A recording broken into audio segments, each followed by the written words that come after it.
Coming up on Dig It. You can go to the doctors and you can have conversations with doctors about your bits, and then you can have a coffee with all your friends, and then you really talk about your bits. I know, I've had that very discussion with someone recently. I'm like, seriously? You put it up there? I got in and just had a massive cry, you know, when you're like, ah. You actually can't breathe. Yeah. Yeah, ugly cry. Love an ugly cry. Look at the size of Karen's pumpkins. All of that right after this.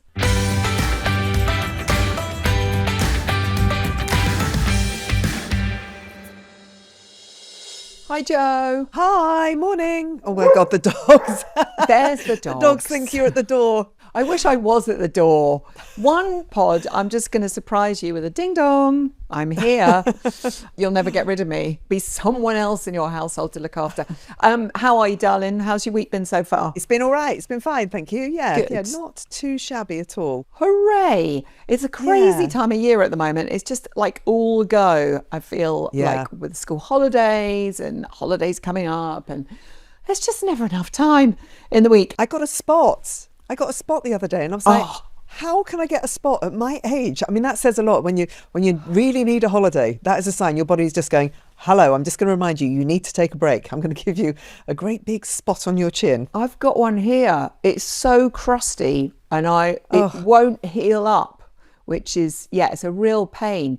I've tried putting a bit of Sudocrem on it. I put toothpaste on mine. You know, I see all the youngsters with those stars on their faces. Yeah. Do they work? Are they? I think they're genius. Though, aren't they great? Because they've taken away the shame of having a spot, and they're celebrating it by putting a star. Do they help though, youngsters? Yeah, I'd like to know. Let us know. Should I be wearing stars on my spots? Thanks for all your comments from last week, by the way. We were talking about exit songs. I was talking about Wandering Star from Paint Your Wagon. Jo, yours was it Old Man River? It was Old Man River. Do you know what? I had Suede on my radio show this week, and I asked them for their exit song, and they chose the Birdie song by the Tweets. I was like, of all the songs, I've never played that on the radio before, and I would never have had Suede down as playing that. But it made me laugh a lot, and I played it on the show, and it made everybody laugh. So yeah, that's an alternative exit song for you. They were on really good form, by the way. I listened, and they were good, weren't they? So fun. It was fantastic. Yeah. So on exit songs, thanks for all your comments from last week. Melanie said, I recently made a Spotify playlist whilst bored. Waiting at an airport is the best place to make a playlist.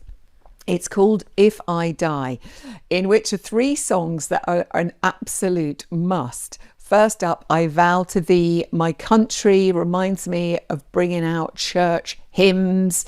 Belting them out. I always think I know the words, and then some of it I have to go like that. Second, Coldplay, All My Love, just to let everyone have that cathartic cry. You have to allow for crying.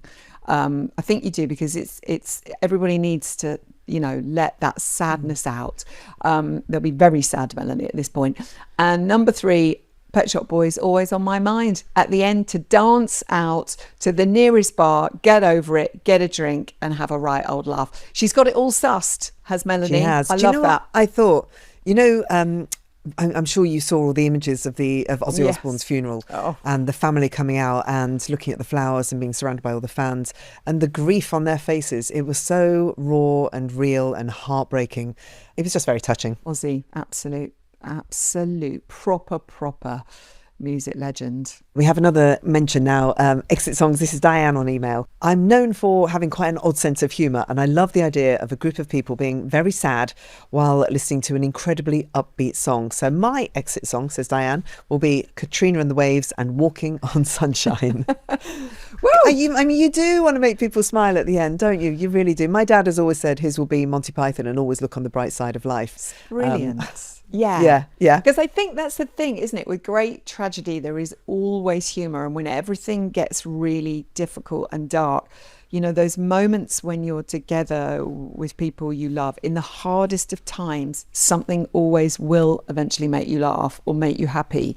And those sort of the grief and the happiness and the laughter and the sort of gallows humour sit quite closely together. Yeah, they do. give people the chance to have a good old weep and hug each other and then giggle and laugh and remember you in the glorious, happy, lovely moments of life. Oh, good. Thank you for those. They're brilliant. Yes. Top ideas. Thanks, Diane. Yeah, you can keep them coming. We'll take these all day long, Yeah. by the way.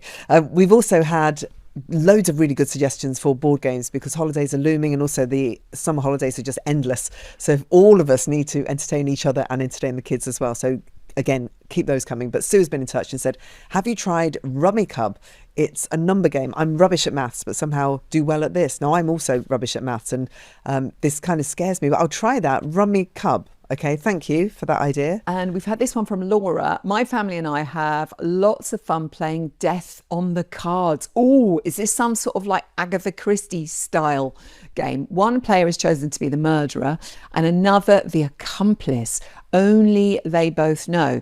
The aim is to try and win the game without anyone else realising you are guilty.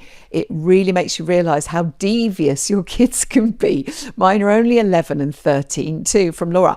I love the sound of that. Oh yeah, look, Sounds quite Traitors, doesn't it? Yeah, it sounds Traitors, Agatha Christie.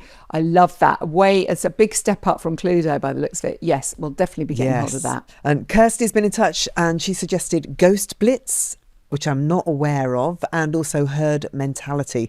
Herd Mentality is amazing. I mean, it's quite young, but it works on all levels at all ages. So Herd Mentality is genius. The people behind those games, they're Big Potato Games. That's it. I want to shout them out because they have, I think, revolutionized the game industry. My kids have grown up a little bit now, so not all of their games are relevant, but look them up, and there are so many games that they've brought out that have just been genius, absolutely genius. So Big Potato Games. But anyway, go and have a look, and there are lots of others, and I'll share on my socials which ones I really, really rate because I love them, and they've entertained us on a lot of holidays over the years. So yeah, my recommendation. Excellent. How's your week been, Jo? What's been going on? Week's been good. I've had various family members sending me photographs of them standing in supermarket aisles with my face by their face, and that's because I was on the cover of Woman and Home magazine, which was a real privilege. And you should definitely, if they ever ask you, do a shoot for them because they treat you really nicely. And it's that fantasy of when, I think I said, I posted a photograph of me when I was like 7 years old on my bike and I've got a little urchin haircut and I'm very not glamorous. And then to suddenly be on the front cover of a magazine is unreal. I mean, it's like the ultimate fantasy, but it's down to a massive team of people because those pictures don't come about just by me standing there. It's like the hair, it's the makeup, it's the clothing, it's the lighting, it's the photographer, it's everybody that comes together to make it look like it does. But that's been a lot of fun. So I've been enjoying that. Honestly, I'm so proud of you. And I see those pictures. You look so hot in those pictures. You are wearing the most incredible dresses, your legs are out, you've got those fabulous shoes on, your skin looks incredible, your hair, and you look really relaxed. That's something I can never do in photos. I can't ever relax. So every single photo ever taken of me, I'm going like that, or just being a div. And you look so gorgeous and glamorous. I'm like, that's my mate, that's my mate, that's my mate. Oh, no, but it genuinely, it's the photographer, a guy called Dan, who was just so easy. I mean, I didn't even know that he was taking photographs half the time. He's just snapping away. And he made it really easy. And as I say, it's the whole team. It was pink. So if you haven't seen it, I'm just head to toe in pink in various different dresses all the time. And I'm laughing a lot. And music is always key. If you are ever having your photograph taken, even if it's like a family portrait, if all of you are getting together and you're doing a family photo, stick some music on and that will get you in the right frame of mind. So they kept saying to me, I always get this when I go and do a photo shoot, they're like, oh, we're really worried about the music we're going to play today. I'm like, just stick on either some Shaka Khan, Sylvester, You Make Me Feel, or Vampire Weekend. So we listened to Vampire Weekend for the entire photo shoot because their music is so upbeat and chirpy and jaunty and just puts me in the best mood. So the soundtrack to that photo shoot was Vampire Weekend over and over and over again. By the end of the day, everybody was just like, dude, stop it, make it stop, make the Vampire Weekend stop. But it really helped. It helped me smile and help me relax. It's my idea of hell. I always say to my lovely agent Meryl, I'm like, one a year, that's it. You get one photo shoot a year. I hate them. Honestly, it's the worst thing for me. It's being still. It's being made up. It's being made to smile. It's wearing clothes that don't suit me or don't fit me. And I literally go rigid like that.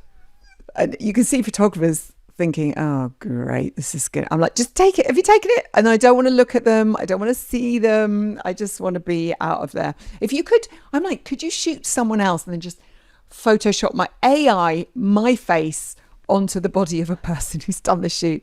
I hate it. I don't even like having my photo taken, like with my kids or I don't like seeing myself. I know, because I've noticed this when we've done photos together. You don't even look. You're just like, photo's taken. You're like, yeah, okay, fine. No. Just get someone else to look at it. Did you have really awful experiences like way back when you were doing photo shoots? I think it's just I don't like to see. I'm like, my favourite photos of me are random ones that have been taken where I'm just laughing or I'm with mates and I know I'm not aware that someone's taking a photograph of me.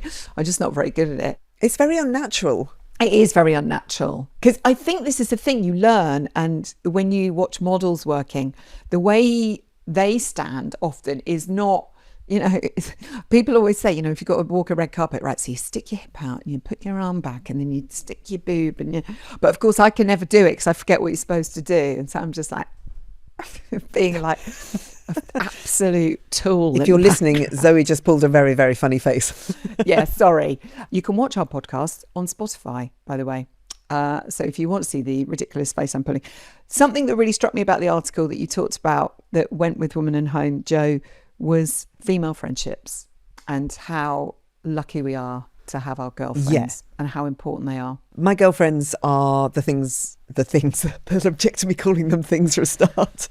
They are the beings, the people who keep me sane, and it's not even necessarily meeting up and having conversations, because life is really busy. We're all really hectic doing different stuff. So it's text, it's WhatsApps, it's little messages, it's photographs, it's ridiculous memes that they send or we send to each other, that just, we know that we're there for each other and that we understand what each other are going through. I got a message last night from someone that I met through gardening many years ago. And she's an amazing, amazing woman. She's called Jill and she's a sculptor, and she's been through an awful lot. And we just became friends. We just connected somehow. For some reason we just got on, and she messaged me last night, said she'd seen the cover, seen the Woman and Home thing. She was like, how are you, how you doing? And we just, on my train journey home, we just had a real catch up. And she's been through separation and the kids and illness and all that kind of stuff. And it was, I don't know, it was just that there was someone there who was 10 years ago a complete stranger, who is now a friend, who I can share things that I'm going through and she shares with me what she's going through. And I thought, how lovely to have people like that in your life. And there are lots of them in different levels. Just friends that you cry with, that you spill your guts to, and they understand. And it's fine to sob as you're swimming. I went swimming last week with Amy at Latitude, and we were swimming around and just tears rolling from my eyes just because I was tired, basically, just because I'm tired, because I said before that when I'm tired I cry, but it was fine to cry in front of her, and it's fine if she cries in front of me, and that's what friendship is all about, I think. Yeah, it really is. And I think they're sort of like the best love affairs are girlfriends, because that they're there for you at the best moments, but they're also there for you at the lowest moments. When terrible things have happened, they're at the door. They're there for you. They're like, what do you need? Whatever you need. And sometimes just when it all gets too much and you're and you don't even know which way to turn, all it takes is just that one person to go, right, just stop, breathe. Do you need me to go get the kids? Do you want me to bring you something? Do you? Or sometimes just when you're raging about something, it's I have little different groups on we have little WhatsApp groups, and I have different friends who I've known from different places in my life, and I'm so lucky these girls are, and we know everything about each other, because I think sometimes sort of male friends will be like, oh my god, you discuss that? It's like, we discuss everything, and I'm so lucky with my girls. They are amazing. They're always, and often I've got one of my best friends, she's in Australia, and I haven't seen her for years, but still we will message each other, and she's been going through a really tough time recently, and I'm like, when can I get on a plane? When can I go? When can I just go and see her? I love the conversations that you can have, because you can go to the doctors and you can have conversations with doctors about your bits, and then you can have a coffee with all your friends, and then you really talk about your bits, and then you really give the good advice, and you really get to know what you should be applying where and what you should be doing. Have you tried that? And you can discuss the word vulva quite easily. It's a very important thing to discuss, and that Are word you sure? Yeah. all that stuff. Because they have the experience. You can share the experience because you can have a medical person telling you, or you can read all the information you want, and you can try these things out, but everybody reacts differently. So if you're speaking to someone and just going, vaginal estrogen, does it work for you? Oh, it does. You should try this variety. You should try this version of HRT. You should do that. This worked for me. Those kind of conversations are absolutely invaluable. And that's the kind of stuff that we discuss around our coffees in the morning. Yeah. Absolutely. I know. I've had that very discussion with someone recently. I'm like, seriously? You put it up there? Does that? No, you definitely should. It does. It helps. Oh, I know. Because apparently then it bypasses here and then it's just there. But I'm like, but then if you're getting fruity, is that? No. Yeah. I mean, these are discussions that this is why we need our girlfriends. Vaginal estrogen is something we have to chat about another time, but definitely it's for another podcast another time because it's very, very important. We will have that very discussion. It will be life-changing. Anyway, how did we get to that from talking about female friendships? I have no idea. And photo shoots. How's your week been? What's been going on? Because I saw you on the One Show. Oh, I went on the One Show. I got to see Vern and the fabulous Alex Jones, who I love. And I love going on the One Show. I saw Pat, who's one of the cameramen, and he worked on It Takes Two. And we were such a family for 10 years. It's like, yay! It was really lovely to see them and see Sam Ryder. I love going on the One Show because you never know what subjects are going to come up. It could be, have you got rats and drainage issues? And then one big thank you they do, which is lovely. And it was a little kid called Luciano who goes into care homes and sings for people in care homes, and he was completely adorable, and the gorgeous Superman did him a one big thank you. Anyway, I digress. So I went on the One Show. The only thing was, when I came out of doing the One Show and I was going on to talk about the pod, and you were doing your radio show at the time, someone had smashed my front window of my car, and that's never happened to me before. And it was that, when things like that happen and you're like, oh right, what? And you're a bit frozen in time and you don't know what to do. Yeah. Anyway, I was very proud of myself. I used handy things to have in your car: a festival long poncho jacket, which I wrapped around the smashed door, slammed it tight, and was like, right, okay, I'm probably going to have to drive from London to Brighton at 30 miles an hour. But you know what? I got up to 60 and it was very loud. I had you on the radio and then the wonderful Bob Harris. I've never heard the country show quite so loud in my ear, but you both got me home safely. Thank you. But it's just, I'm not very practical. Sometimes when things like that happen, I'm like, right, oh, yes, what do? I don't have any masking tape. Anyway, they didn't get anything valuable, so it was fine. And then Woody's got an exploded clutch as well. So it's been car mayhem, our end. But apart from that... Did you feel quite wounded by it? I got in and I had a massive cry. Yeah, I'm not surprised. Do you know what I did? I did a stupid thing. I was so busy running into the One Show with my suits and my bag and everything. Yeah. And we were going down to do a picture with our Spotify picture, which was amazing, that I left a bag on the front seat. Big no-no in London. Idiot. Luckily, nothing in it except my diary. But it's not my diary where I write. It's just practical things written in it. And there were some pictures in the back. But I've learned from losing things that anything special, like little notes from the kids and stuff like that, I photocopy them, cut them out, and then keep them, and then keep the originals at home, because I've lost too many lovely things. So I've learned now, just have photocopies. I always want to think the best of people. I cannot believe that people, do those scam calls. They really upset me when you have conversations with people and you're like, oh, you've just literally scammed me and I've spoken to you. I've had a conversation with you and I've heard your voice and I thought you were a nice person. I had my phone stolen out of my hand when I was walking to work one day. Just a boy on a bike just literally snatched it from my hand. And then you having something like this. It's just so disappointing that people would do that to another person. I really, really hate it. And it really upsets me. I guess it's desperate times, isn't it? Desperate times for some people.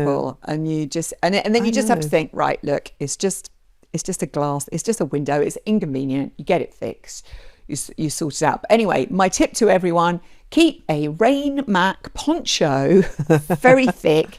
It's made by Rain Kiss. Thank you very much, Rain Kiss. Probably not what was intended. You'll feel tartan poncho for festivals, but it got me all the way home. Thank you very much. And it was a nice hot night as well, so it was quite balmy. I was like, oh yeah, I've coped. And then of course I got in and had a massive, big old fashioned cry. which was... Oh, I thought you were going to say a whiskey or a vodka No, or a gin. I would. I got a massive whiskey. No, I got in and just had a massive cry. You know, when you're like, I've been... It was good. I love a big blub. The ones where you wake up in the morning and your face is all a bit swollen. You're like, well, I'm glad I got that out, whatever that was. That's out. Good. You actually can't breathe. Yeah. Yeah. Ugly cry. Love an ugly cry. Oh.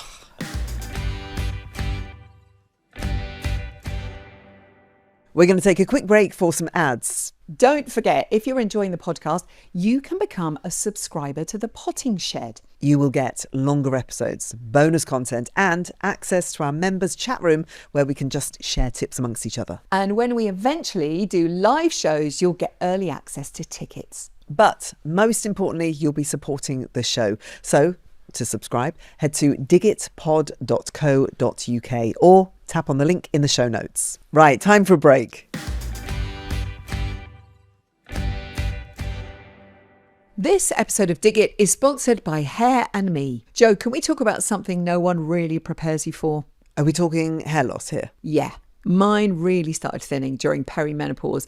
And what with all the bleaching I've done over the years, it felt like my hair just gave up. I know, you're not alone. Over 50% of women experience hair thinning at some point, and most of us just don't know where to turn. That's why Hair and Me is such a game changer. It's an award-winning online service that offers personalised treatment plans to help prevent and reverse hair loss. So the experts create a plan tailored to your hair, your lifestyle and hormones. It's science-backed and super simple to get started. And you can start seeing thicker, fuller hair in just 3 to 6 months. So go to hairandme.com and use Digit to get started for just £4.99. That's hairandme.com and the code DIGIT. Whatever your hair's been through, they've got you. Treatment subject to dermatological assessment.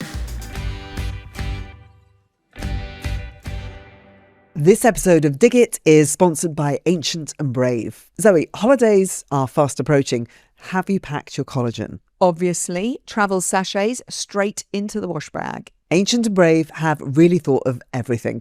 Their wild collagen sachets are perfect for holidays, festivals and work trips. They're full of marine collagen sourced from MSC-certified wild-caught fish and are clinically proven to transform skin health and backed by science for whole body health.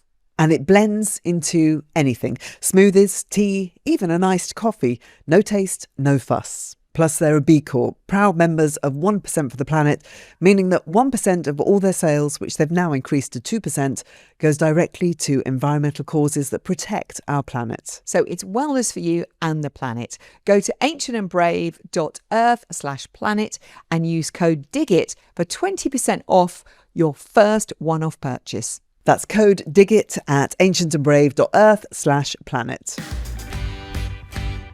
If you're loving Dig It, make sure you hit the follow on Apple or Spotify. That means you'll never miss an episode. They'll download to your phone as soon as they're out.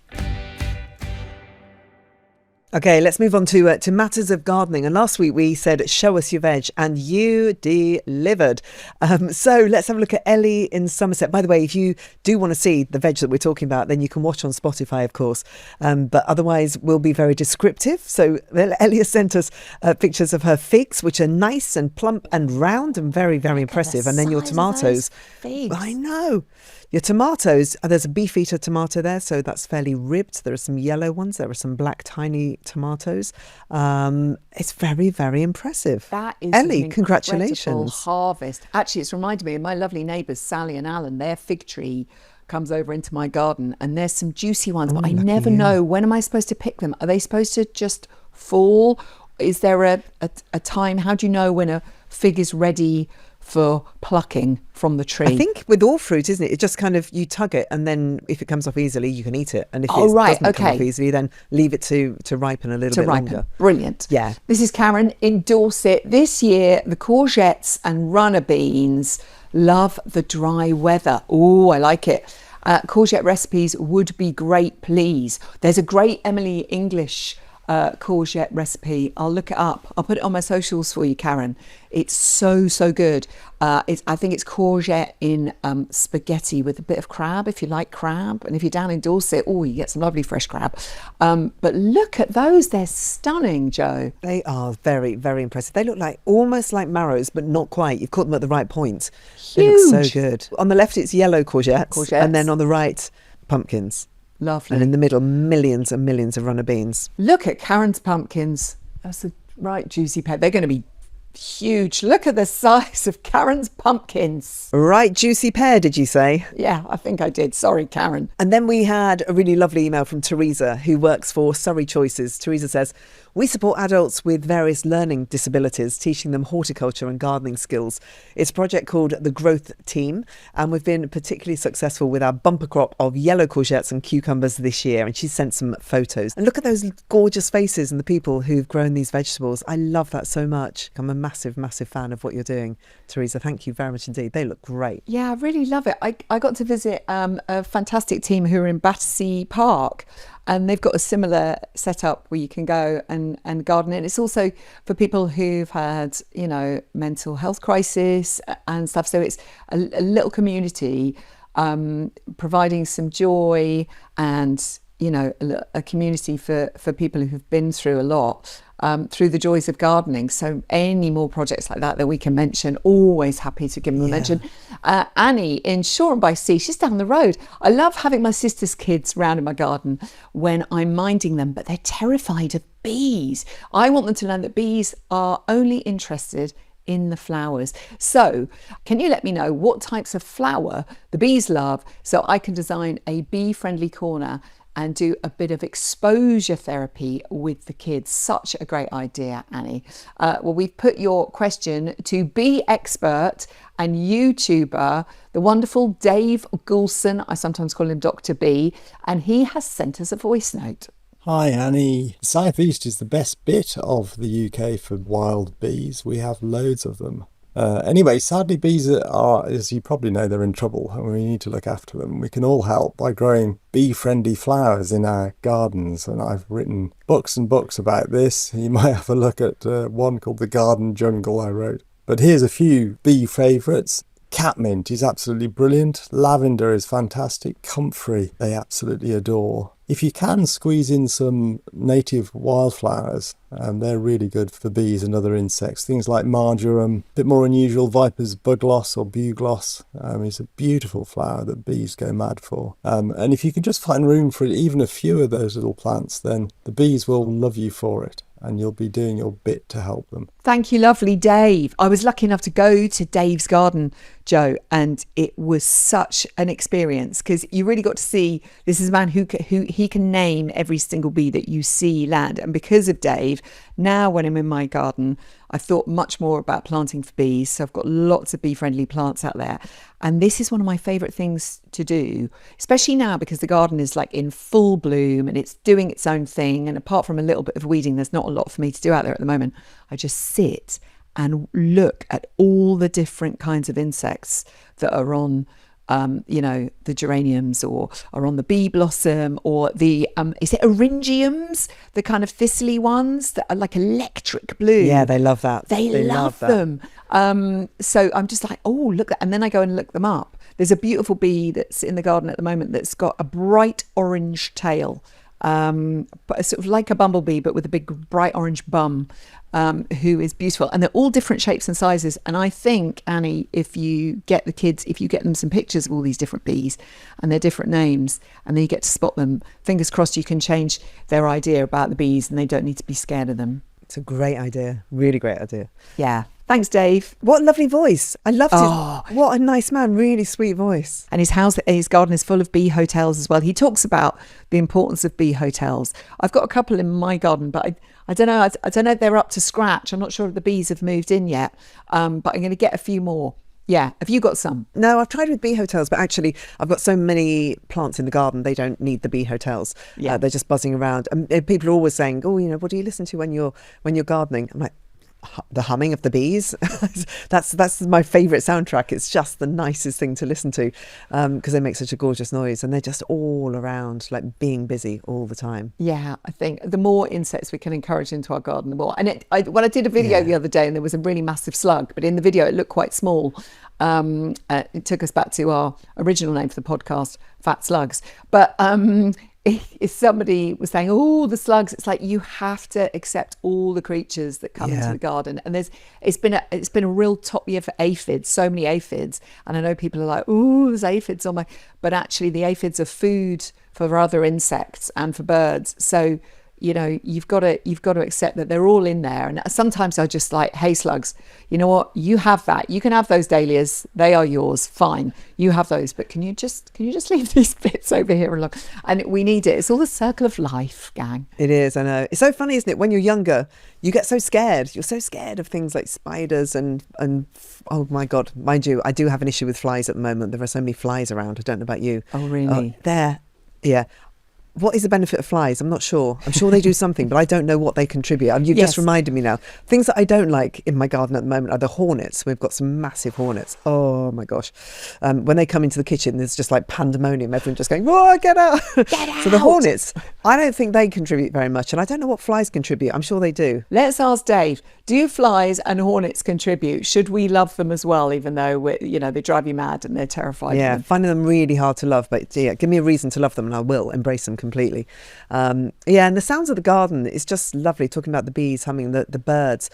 We had a meeting yesterday on the phone and I got distracted at one point because there was a bird making such a noise by the side of me. It was really insistent and I was like, what is that? So I sneakily got my Merlin bird app identifier out, and it was a wren. It was a Eurasian wren.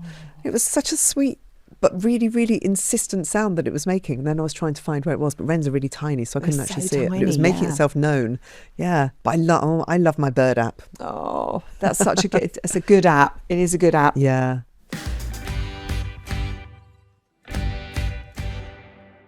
Jo, I can see you've been crate digging, and you have an album there. Is that a gorilla on the front? No, poor Zaho de Sagazan. She's an amazing woman.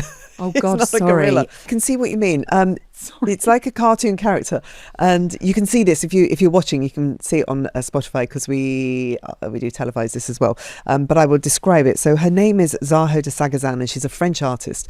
She sang at the Olympics. She did a cover of David Bowie's Modern Love, and she sang it to Greta Gerwig. You might remember having seen the clips of that. Yes, but she's huge in France, like absolutely phenomenal. She's done a couple of gigs. You played her on your show. I've heard you play her. Yes. She's really mischievous. She came on the show and swore twice in about 20 seconds.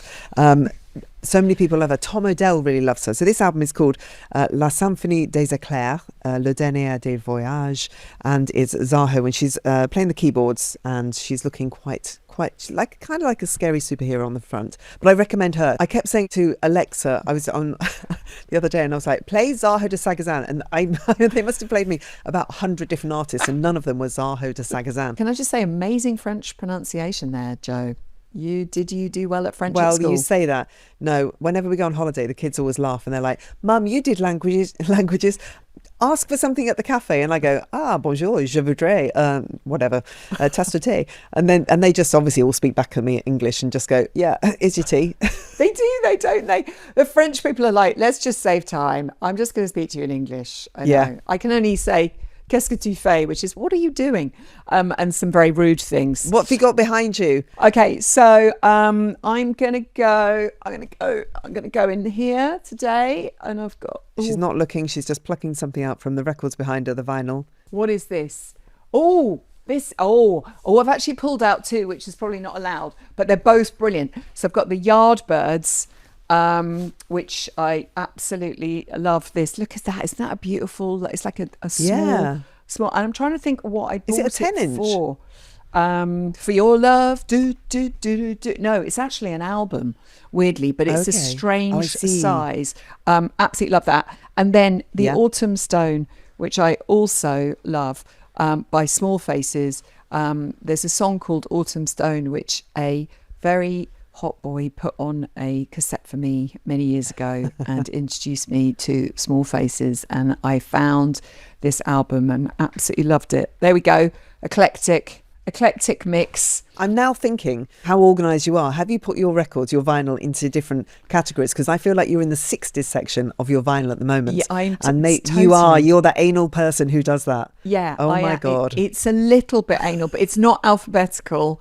But it's also because my record collection is quite eclectic, and obviously it gets played a lot. But the kids come home and it all gets played, and Woody borrows things like, "Woody, bring that back," because he's always looking for samples to add into his records. So he's like, "Mum, can I have some of your?" And he also Woody really loves going through the old CDs, because he used to have, make CD mixes. It was mixtapes, then it was CDs. And he's like, "Mum, you got any mixes?" Because he finds little gems from my old mixes from across the years. So yeah, it's good. But yeah, they are slightly enough. So they are organised into genres.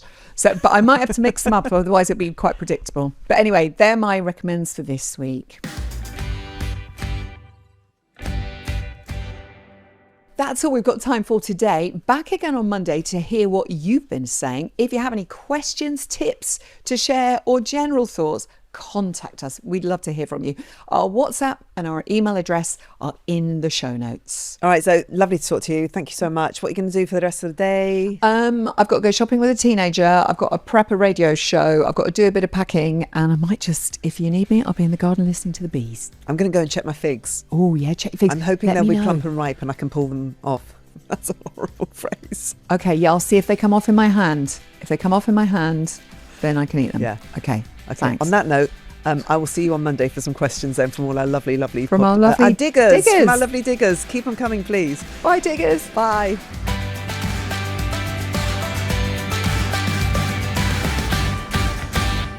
Dig It is a Persophonica production.